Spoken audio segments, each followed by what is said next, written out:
बताऊंगा।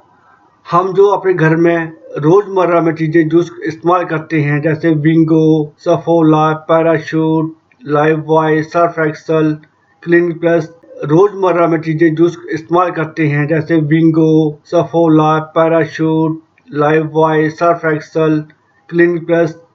ये तमाम चीज़ें जो हम घर में रोज़ यूज़ करते हैं, ये सब माना कि सभी अलग अलग कंपनियों के प्रोडक्ट्स हैं, लेकिन दोस्तों इसको पीछे बनाने वाली एक कंपनी, छोटी सी कंपनी है, स्मॉल कैप कंपनी है, हिंदुस्तान फूड लिमिटेड। ये हिंदुस्तान लिमिटेड फूड कंपनी तमाम बड़ी बड़ी एफएमसीजी कंपनियों और भी कई ब्रांड्स के प्रोडक्ट अपने खुद बनाती है, जैसे आईटीसी के है, नेस्ले की है, ब्रिटानिया के, टाटा कंज्यूमर के, मैरिको के, रैकेट के, पेप्सिको बेवरेजेस तमाम बनाती है।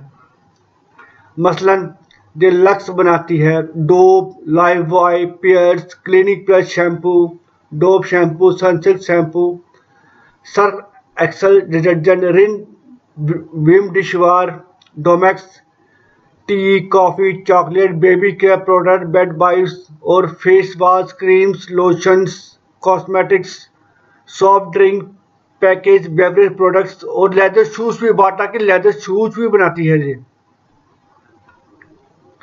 दोस्तों इस कंपनी के हिंदुस्तान फूड के मेजर क्लाइंट्स कौन से हैं? Hindustan Unilever, Marico, ITC, Dabur, Godrej consumer products, racket, PepsiCo, Tata consumer, Britannia और बाटा। ये मैंने टॉप 10 बताई हैं। इसके अलावा और कई कंपनियां हैं, उनकी गिनती बहुत है। दोस्तों ये कंपनी केवल एक प्रोडक्ट नहीं बनाती, बल्कि ये कई कैटेगरीज में मैन्युफैक्चरिंग करती है। ये फूड प्रोडक्ट्स में है, पर्सनल केयर में है, होम केयर में, हेल्थ में, बेवरेज में, लेदर में, फुटवियर में, कंज्यूमर पैकेजिंग में। आगे की वीडियो में आपको पूरा इसके विस्तार से बताऊंगा मैं। दोस्तों अब बात आती है कि ये बड़ी बड़ी कंपनियां अपना उत्पाद बनाने के लिए इसी कंपनी को क्यों चुनती हैं, अपना सामान हिंदुस्तान फूड के पास क्यों भेजती बनवाने के लिए।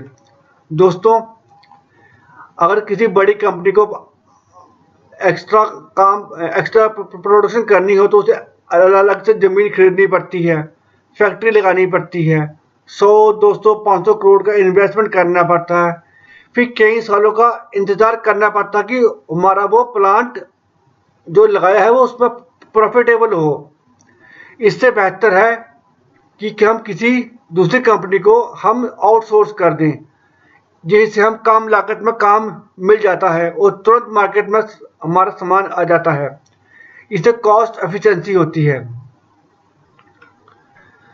अब दोस्तों आप बताता हूँ इस कंपनी में निवेशक क्यों अपना इंटरेस्ट दिखा रहे हैं। पहली बात, इसकी लगातार बढ़ती कमाई, इसके प्रॉफिट ग्रोथ में काफ़ी बढ़ोतरी हो रही है। पिछले कई सालों में कंपनी के मुनाफे में अच्छी बढ़ोतरी देखने को मिली है और कंपनी का प्रबंधन मैनेजमेंट आने वाले समय में भी कमाई दिखने की उम्मीद कर रहा है। दूसरा, कारोबार में विस्तार।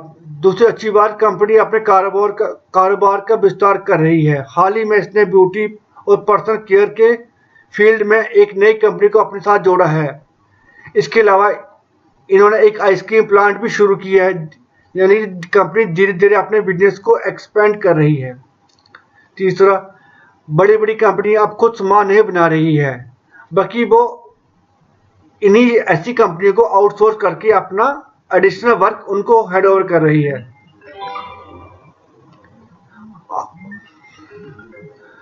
और तीसरा, कमाई को सुरक्षा देने वाला तरीका, इसे बोलते कॉस्ट प्लस मॉडल। दोस्तों कंपनी जब किसी का माल को बनाने का ठेका लेती है या कॉन्ट्रैक्ट करती है तो उसमें एक एग्रीमेंट करते हैं कॉस्ट प्लस मॉडल। अगर कभी फ्यूचर में कॉस्ट मटेरियल महंगा हो जाए या उसमें कोई कुछ कीमतों बढ़ोतरी हो जाए तो कंपनी की कमाई पर कोई कमाई उनकी फिक्स रहे, उस पर कोई खतरा ना हो। इससे कंपनी की कमाई सुरक्षित रहती है।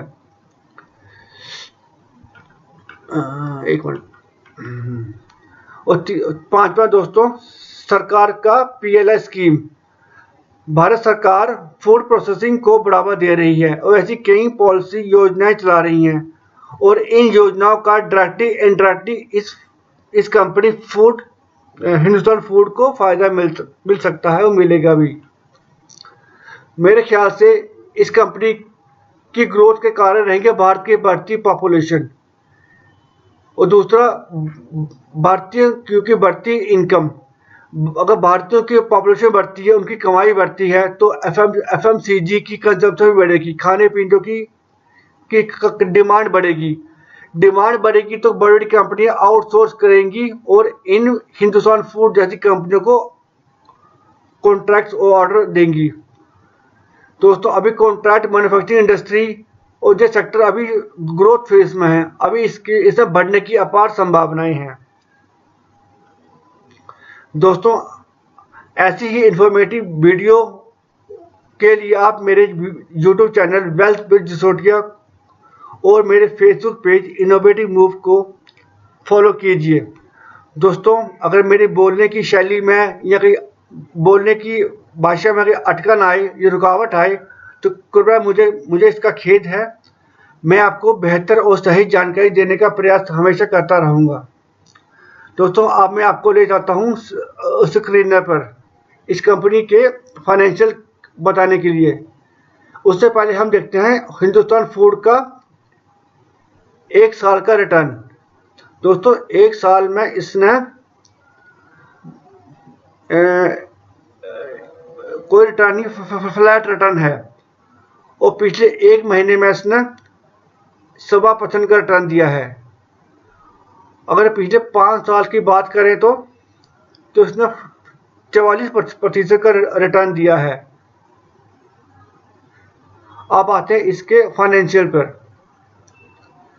हम आए स्क्रीनर की वेबसाइट पे। देखिए दोस्तों, इस कंपनी का मार्केट कैप 6,901 करोड़ है। अभी करंट प्राइस 570 चल रहा है। इसका 52 वीक हाई 594 और 52 वीक लो 442 रुपये है। स्टॉक पी 45.3 है, बुक वैल्यू 97.5 है, ROCE 14.2, ROE 14.8 है, फेस वैल्यू 2 की है।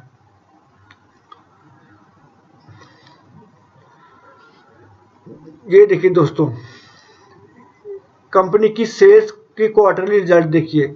इसकी सेल 2023 में 660 करोड़ थी, तो धीरे धीरे बढ़ते बढ़ते बढ़ते बढ़ते बढ़ते देखिए अब मार्च 2026 में उसकी क्वार्टरली सेल्स 1117 हो गई है। और वैसे इसका नेट प्रॉफिट मार्च 2023 में 20 करोड़ था, और वो आज की डेट में जे मार्च 26 में 42 करोड़ पे है। और इसका ईपीएस मार्च 2023 में 1.79 था, वही आज बढ़कर 3.48 3.48 है। गौर करने बात कि इन कंपनियों में एफएमसीजी और मैन्युफैक्चरिंग कॉन्ट्रैक्ट कंपनियों में हमेशा ऑपरेटिंग प्रॉफिट मार्जिन हमेशा लो रहता है। जहां भी देखिए 7 8 7 8 8 8 8 8 8 और पिछले 2 साल से 9, पिछले 2 क्वार्टर से 9% चल रहा है। अब इसका प्रॉफिट लॉस स्टेटमेंट देखते हैं। देखिए दोस्तों, मार्च 19 में 492 करोड़ की सेल्स थी, मार्च 2020 में 772 करोड़, मार्च 21 में 1386, फिर 22 में 2040, फिर 2598, 2755, फिर मार्च 25 में 3564, और अब मार्च 26 में 4251। देखिए महज 5-6 सालों में 452 करोड़ से बढ़ते बढ़ते इसकी सेल्स 4251 करोड़ आ गई है। वैसे ही इसका प्रॉफिट मार्च 19 में 12 करोड़ था, फिर 20 में 22 करोड़, फिर 34 करोड़, फिर अगले साल 45 करोड़, फिर अगले साल 71 करोड़, फिर अगले साल 93 करोड़, फिर 110 करोड़, अब 149 करोड़। वैसे ही देखो इनका ईपीएस भी ग्रो किया है। मार्च 19 में 1.76 से 2, फिर 3.25, फिर 3.96, फिर 6.31, 8.12, 9.33, इस साल मार्च 26 में 12.47 था। दोस्तों किसी भी कंपनी का फाइनेंशियल देखने के लिए आप हमेशा उसकी पास्ट 5-6 सालों की सेल्स ग्रोथ देखिए। अगर कंपनी की सेल्स ग्रोथ अच्छी है, उसके उसका नेट प्रॉफिट अच्छा ग्रो कर रहा है या स्टेबल है, ईपीएस भी ग्रो कर रहा है या स्टेबल है, और दूसरी बात आप हमेशा कंपनी का रिजर्व भी देखिए। इसका रिजर्व 51, 165, 199, 281, 352, 623, 868 इस साल 1141 करोड़ है। यानी कि 2019 में 51 करोड़ लेके बैठे रिजर्व, अब हो गया 1141 करोड़। रिजर्व क्या होता है? कंपनी अपने रिजर्व में कुछ कैश रखती है। ये कैश अपने बुरे वक्त के लिए या कोई मशीनरी या प्लांट एक्वायर, कंपनी एक्वायर करने के लिए रखती है, बुरे वक्त के लिए या अपने बिजनेस एक्सपेंड के लिए। कंपनी के पास जितना ज़्यादा रिजर्व होगा वो कंपनी उतनी अच्छी मानी जाएगी। देखिए इसमें कंपनी 2019 से 26 तक अपना रिजर्व को 51 करोड़ से बढ़ाकर कुछ ही सालों में 1141 करोड़ पहुंच गई है। ये बहुत बड़ी बात है। मैं इसी कंपनी के इसीलिए फैन हूं। दोस्तों आप देखते हैं इस कंपनी के प्रमोटर होल्डिंग, जो मैं देखता हूं हमेशा। दोस्तों कंपनी के प्रमोटर होल्डिंग देखो, अगर प्रमोटर होल्डिंग अच्छी है तो भी कंपनी पर विश्वास किया जा सकता है। ये देखिए 64, 64, 64, 63, 63, अब इस साल मार्च 26 तक 61 करोड़ है, 61% है। इसमें एफआईवी अच्छे 6% के करीब एफआईवी बैठे हैं।